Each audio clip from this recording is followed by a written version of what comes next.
Hello, this is Toby Reuter, and this is my Module 8 regarding legal aspects of teacher evaluation. In the article, Every Student Succeeds Act, released by the NEA, the two big ideas that I got from that were that the Every Student Succeeds Act is going to get rid of the federal government's involvement in teacher evaluations, and this is going to leave it up to the states. The ESSA does not allow too much of the evaluation to be based on test scores.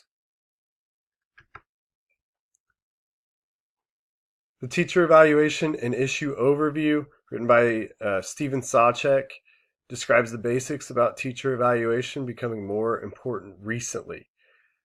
There are 4 reasons why the evaluations have now come under the microscope.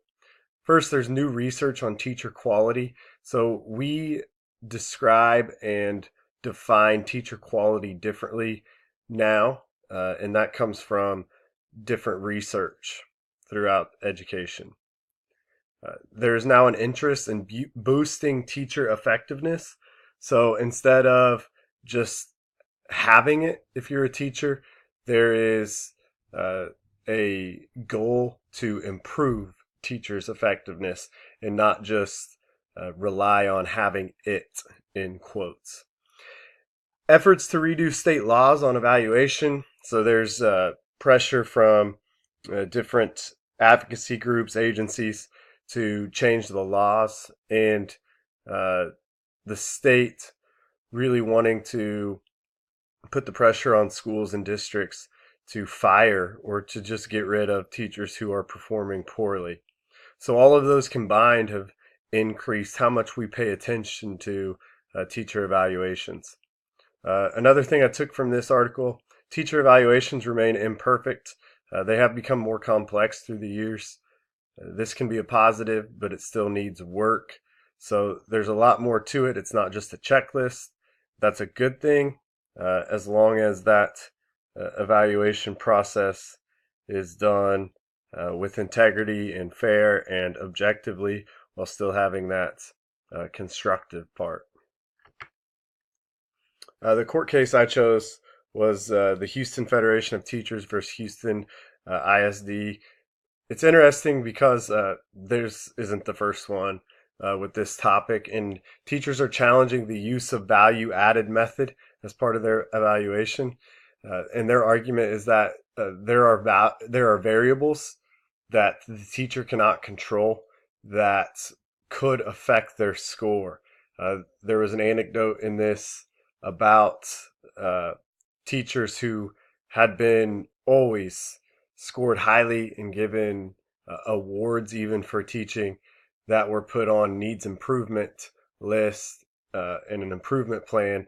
And some of the reasons they use is that the scores could be skewed because if you have highly skilled students or English language learners or even a specific content or class, then your value added number could be low and could land you on an improvement list.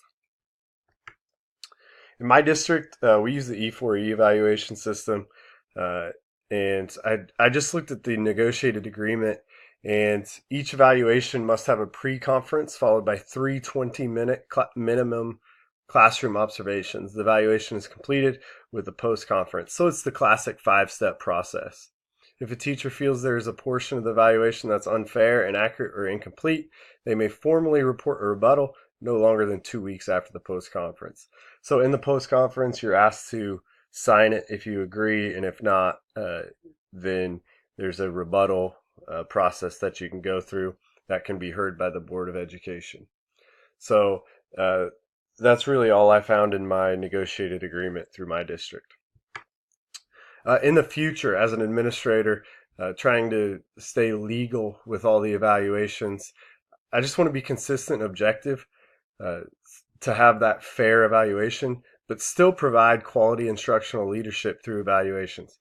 So it's a big opportunity for an administrator to have that time with that teacher, that one-on-one time, to talk about how we can help and how that educator can become a more effective teacher.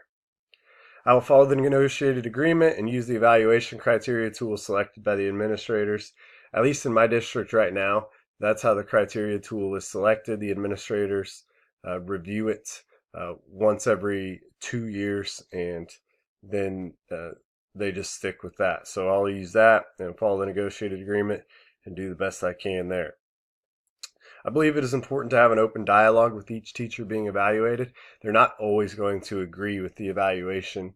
That's part of being a boss. That's part of being a leader.